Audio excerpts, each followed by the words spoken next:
There's a part of me that really wanted to rock like a San Francisco Giants hat, but I'm sorry guys, I couldn't betray my Blue Jays. Blue Jays all the way.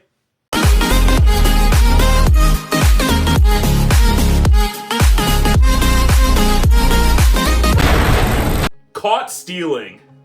So this movie being directed by Darren Aronofsky, a filmmaker that I have really enjoyed some of his films in the past. I was excited for this film when I heard it was coming out. I loved the trailer for this movie, the cast. I was really excited to see what they were gonna cook up with. So what did I think of Caught Stealing? It was pretty good. I actually enjoyed this movie. I think there's gonna be some people out there that won't like this movie, and it's just not really their bag. It's not their cuppa, as I like to say. It's not their thing. For me, this movie kind of is like, it's like my genre. This is like the movie that if I could make films and have like, a $50 million budget or something like that, this is the kind of movie I'd make. A kind of crime caper, survival film, urban city, dealing with all these kind of wacky, crazy characters. Everyone's kind of revolved around a bag of money, even though in this case it's like a room full of money, but everyone's kind of around this like MacGuffin thing where there's one item that everyone's after, and I love those kind of movies. I love those kind of stories. Firstly, this film kind of already has me invested just because of the genre, the style, the type of story it's trying to tell. Like, this is my bag. Darren Aronofsky, who is a great director that did films like The Wrestler, Requiem for a Dream, Black Swan, but he has also done some films that I really don't like The Fountain. I thought was a terrible movie. But if anything, to me, the visual style of this film was awesome. He did such a great job of creating that 1990s sort of grimy, dirty New York City aesthetic. So I love that he transported us so well back to the mid-90s in this film. I thought the cinematography in this film was great. There was like a few slow motion moments in this movie that I was like, wow, isn't that beautiful? It was like, there's actually two different car crashes where the car hits something and like everything slows down. And I just loved that he put that in a movie. I wasn't expecting that from Darren Aronofsky necessarily. That being said, the cast is also amazing in this movie. This is like, to me, the first time that Austin Butler has completely been the lead of a film that I really, really thought he nailed it. Like, I know he had that movie Elvis a couple years ago, but I wasn't like the biggest fan of the film itself. This movie being his this movie is on his shoulders. He is in every scene. He is in every moment. And I thought he was electrifying in this movie. I thought him and Zoe Kravitz were awesome together. They had such great chemistry, and you really get to like care about these characters. And that's one of the things that Darren Aronofsky really tried to nail in this film. And, based off the Charlie Hudson books, is the character development. I thought the characters were so well carved out and really developed that, Austin Butler and Zoe Kravitz and all the other actors just had a real fun time just jumping into these roles. Matt Smith was hilarious as the catalyst of the film, and Hank's next door neighbor, and he's like this crazy, Cockney British punk rock dude, and I thought he was just great in this film. So the actors were awesome. There was some great dialogue in this movie. It's a simple story, but it's really effective as it's told throughout the rest of the film.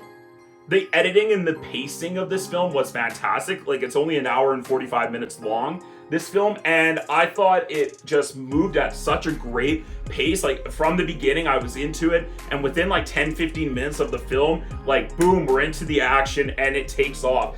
This movie feels like Lucky Number 11 meets kind of Goodfellas with a little bit of a coming of age story as well for this character of Hank. And I love kind of that mix of tricks that Darren Aronofsky came up for this film. And ultimately, the movie is super entertaining. Again, a crime caper like this is my kind of film, but I just had a lot of fun. Even if the movie does take some dark, serious turns at times, and I'll talk about that in a minute, but this movie's just fun. I could rewatch it, no problem. Now, unfortunately, this is not a perfect movie. There is some flaws with this film. For me, the biggest problem with this film is the tone. there is some major tonal shifts in this film, and it's actually not really the movie that, I hate to say it, but the trailer, it says it is. The trailer is definitely deceiving. The trailer makes it feel more like a fun crime caper. Let me tell you right now, this is not a lighthearted, fun crime caper. There is some very real, serious repercussions in this film. And I don't want to spoil anything, but I guess what I'm about to say is a little bit spoily, so if you don't want the movie spoiled for you, so maybe skip ahead. So many people die in this movie, like minor characters and some major characters throughout the story, but like there is a lot of deaths in this film, and that I was not expecting. Another reason why I hate movie trailers. The trailers make it seem like, yeah, check out this like fun action crazy crime movie, and it's like go go go and stuff like that. It's not, the movie actually did not deliver on that. In fact, if you're expecting like a full out, chase crime movie, you're not going to get that. There are some really in-depth character moments throughout this film. Like, it is a character study. It is about an alcoholic, about to be a superstar baseball player who's down on his luck and is now working at a bar. And it is depressing at times. And so the tone of this movie does kind of ping pong back and forth between being quirky and fun and ridiculous and entertaining, and then being serious, depressing, and horribly moody. I think Darren Aronofsky and the writer, they wanted both. They wanted to make their cake and eat it too. They definitely were like, we want to be fun, but we also want to be super edgy. And I just don't know if the two tones of that kind of movie necessarily worked overall. I didn't think the comedy necessarily worked all the time in this film, and it was almost forced, if that makes any sense.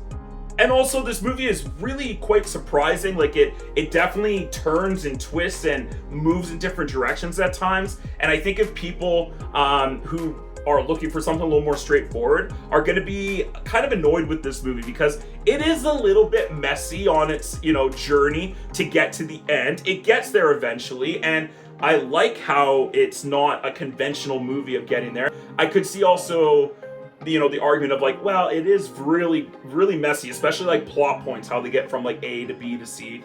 And again, I think I might be a little bit biased because I like these kind of film, but overall, I thoroughly enjoyed Caught Stealing. I think it's a really fun, fast-paced, ridiculous, over-the-top, yet serious in moments, like crime caper film set in New York City in the 90s. And if you like those things I just said, I'm sure that you're going to really like this film. So I recommend this movie. I think you should go check it out in theaters. There is like a post-credit sort of scene, mid-credit scene, that you definitely need to stay for as well. So I'm gonna go ahead and give Caught Stealing a B+.